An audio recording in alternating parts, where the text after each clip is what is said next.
Olá pessoal, essa é uma videoaula que vai apontar alguns aspectos regulatórios e legais da cogeração no Brasil atualmente. Tá?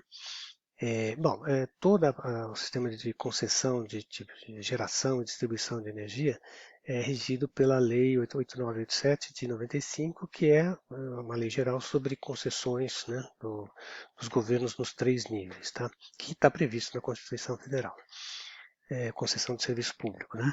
Essa outra lei aqui de 95 também, que é sobre concessões e capacidade de exploração de serviço tal, de energia elétrica, ele vai dar um parâmetro importante que vai dizer que autoprodutor, né, ele cria figura do produtor independente ou mesmo autoprodutor, e que diz que até 5 MB de capacidade, né, 5 megawatts de potência, para instalação, você não precisa de é, autorização do poder concedente, basta você informar. Né? Então você informa a ANEEL, né? E aí você tem lá um banco de geração da ANEEL que vai ter todas as plantas que estão autorizadas ou mesmo não precisam autorização. Então, acima de 5 MB você precisa pedir autorização. Abaixo de 5 MB é só informar. Tá? Então, esse 5 MB é um parâmetro importante em termos de desburocratização do sistema quando você está tendo que implantar. Né? Em relação especificamente da cogeração, é, é importante a gente, nos projetos, vocês tentarem se enquadrar nessa resolução 235 de 2006, que traz a caracterização da o que é cogeração qualificada. Tá? Por que, que é importante? Porque, na verdade, cogeração qualificada vai ter os mesmos benefícios que a geração de fontes renováveis, como eólica, solar, o PCH, né? E biomassa também. Então, tem algumas vantagens se você for comercializar essa energia. Tá? Os principais requisitos então são dois requisitos. Aqui é a energia térmica, né, cogerada e efetivamente utilizada, e aqui é a energia do combustível. Aqui é em base de quilowatt-hora por hora, ou seja, a taxa média de geração de utilização de energia térmica sobre a taxa média de consumo de energia do combustível. Né? Ou seja, basicamente a eficiência térmica do ponto de vista do aproveitamento térmico. Né? Ele tem que ser acima de 15%, ou seja, você não pode desperdiçar energia térmica, senão você não atinge esse valor aqui. Tá? Então, esse é o primeiro requisito, né, para se qualificar como cogerador. Você tem que ter acima de 15% da energia do combustível, tem que ser utilizada como energia térmica. E o segundo requisito é a soma da energia, a eficiência elétrica aqui, que é a potência média elétrica gerada dividido pelo consumo médio de combustível, na mesma base. Né? É, então, isso aqui é a eficiência elétrica, que é igual da primeira e da segunda leis. Tá? Então, isso aqui é ou exergética. Né? Então, isso aqui é energia pura e energia do combustível, que é praticamente o PCI. E isso daqui você divide por um fator que está aqui, dependendo da potência, né? Então até 5 megawatts, esse X aqui que vai dividir é 2,14. Por quê? Isso aqui é a eficiência de primeira lei do uso da energia térmica, né? Que tem que ser acima de 15%. Aí eu vou dividir ele por esse fator e que eu estou ponderando isso, qual é a exergia associada a isso. Tá? Então, por isso que tem esses fatores aqui. Né? Então, é a soma da exergia desse fluxo aqui da energia utilizada na forma térmica, mais a exergia, que é a energia elétrica, a eficiência elétrica. Então, a soma dessas duas parcelas de exergia tem que ser, nesse caso, acima de 41%. Tá? Não são difíceis de obter esses parâmetros, desde que seja uma cogeração bastante bem projetada, ela deve facilmente se qualificar. Tá? Esses parâmetros então estão aqui, no caso de gás natural, abaixo de 5 MB está aqui, se for assim, entre 5 e 20 MB tem esses outros parâmetros um pouquinho maiores, e acima de 20 MB um pouquinho maiores esses valores. Tá? É, Bom, outro aspecto que é importante na qualificação, por quê? Ele precisa ser um ciclo topping, que é aquele que você queima o combustível para produzir a utilidade eletromecânica, ou seja, a eletricidade, e depois o calor é a perda térmica, é oriundo da perda térmica, não pode ser ciclo bottoming, né, que eu queimo combustível para produzir calor, né, a alta temperatura, e depois aproveito a perda para gerar energia elétrica, tem que ser ciclo topping. Tá? É, por que é importante se qualificar? Porque você vai obter segundo, então, o que é a qualificação? É dizer que você está usando a energia de uma forma racional exergeticamente, tá? Então você está aproveitando o máximo da energia disponível no combustível, né? E aí, se você se qualifica, você pode participar das políticas de incentivo, tanto a cogeração como fontes renováveis, né?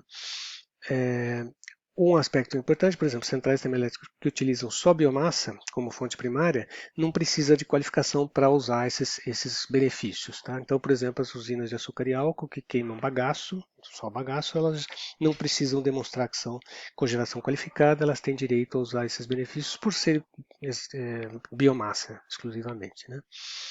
É, que vantagens são essas? Né? Então, tem uma resolução normativa aqui de 2004, depois de 2007, que estabelece essas vantagens. Né? Então, seja empreendimentos hidrelétricos e aqueles com base em fonte solar, eólica, biomassa ou cogeração qualificada, cuja impotência injetada no sistema de transmissão e distribuição seja menor do que 30 megawatts, eles vão ter o quê?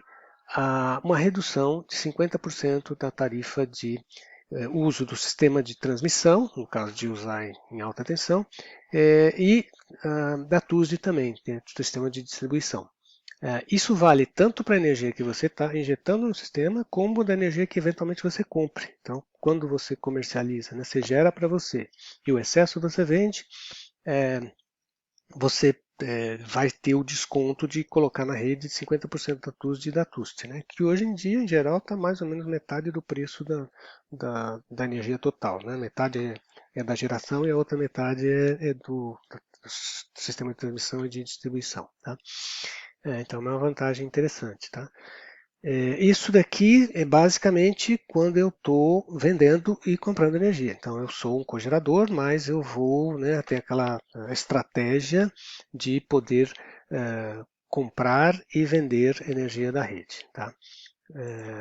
Bom, uma outra estratégia que não é comprar, desculpe, não é vender energia elétrica, mas você vai compensar. Então, não existe transação financeira, então por isso você não vai, nesse caso, você não vai ter desconto da TUSD e da TUST, tá? Porque você não está vendendo, não está comercializando.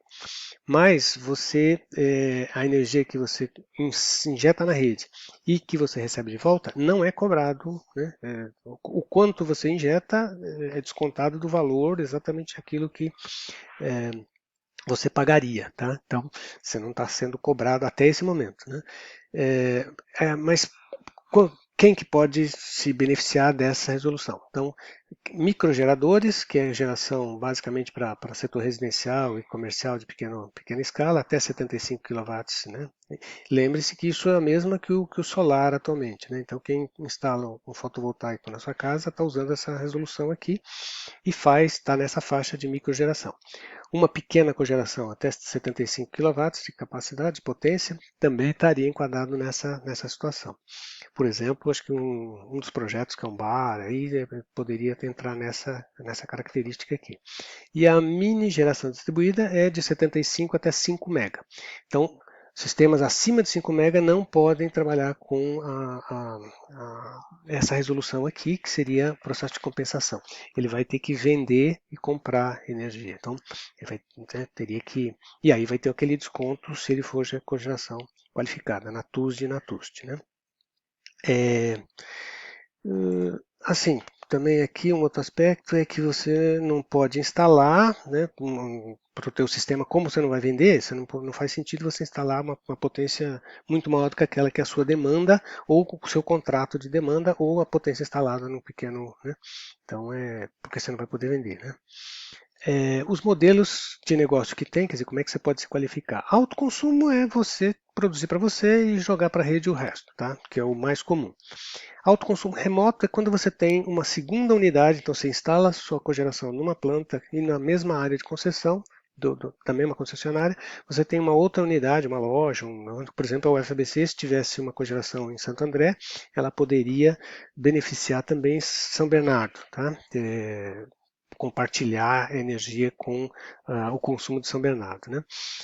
Geração compartilhada é quando eu tenho um conjunto, um consórcio de várias pessoas físicas ou jurídicas em diferentes locais, da mesma área de concessão, mas e se forma uma cooperativa para fazer uma planta de cogeração e compartilhar a energia entre eles, por cotas, não pode ter transação financeira.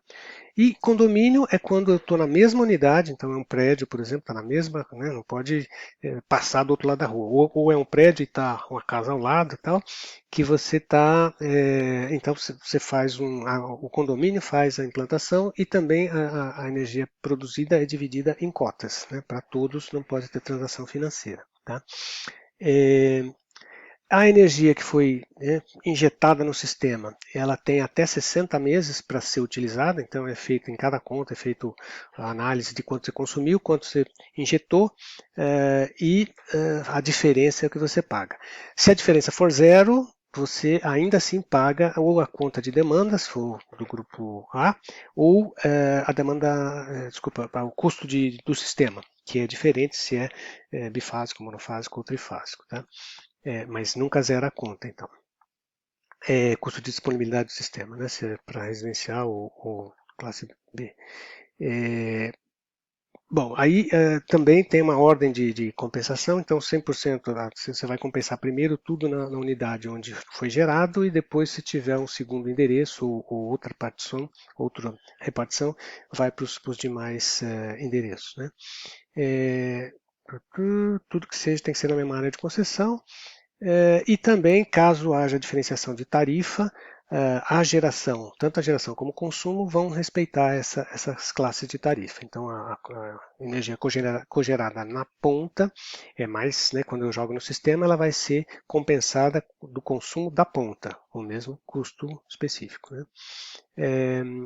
A grande vantagem aqui, né, quer dizer, que o microgerador ele não paga a troca do medidor, que tem que ser um medidor bidirecional. Né? Quando eu estou produzindo energia acima da minha demanda, ele vai injetar na rede e vai contabilizar quanto foi injetado. Quando eu estou produzindo abaixo da minha demanda, então eu vou comprar da rede e aí ele vai ter um medidor que mede quanto que eu estou comprando. Tá? E esse custo, no caso do microgerador, é a distribuidora que faz, né? É assumido pela distribuidora. Na mini geração, entre 75 e 5 MB, já é o próprio interessado que tem que fazer o investimento. Né? Naquelas outras modalidades, né, que são ou como é que chama? Condomínio ou um conjunto de pessoas que se unem para fazer uma cooperativa, né? Não pode haver transação financeira da energia, então é por cota, tá? Porque não pode comercializar nesse modelo, é só de compensação. Né? Aqui tem uma proibição aqui que você também não pode particionar as gerações. Então, se eu fizer 10 usinas de 75 kW, que daria 750, eu saio da micro, aqui eu estaria com 10 medidores micro, e aqui eu tenho que caracterizar como uma usina de 750 kW para que eu seria já mini gerador. Tá? Bom, aqui estão alguns links e os documentos, enfim, quem tiver mais interesse em entrar em detalhe e tal. E aqui também algumas referências bibliográficas. Tá? Mas o importante aqui é mostrar que, dependendo do tamanho, até 5 MB você poderia simplesmente usar a 482, que é usar compensação de energia elétrica para a rede e da rede, sem transação financeira. Acima de entre 5 e 30 MB você pode comercializar energia como cogerador com desconto nas tarifas na TUST e na TUSD. Tá? Bom, é isso, pessoal.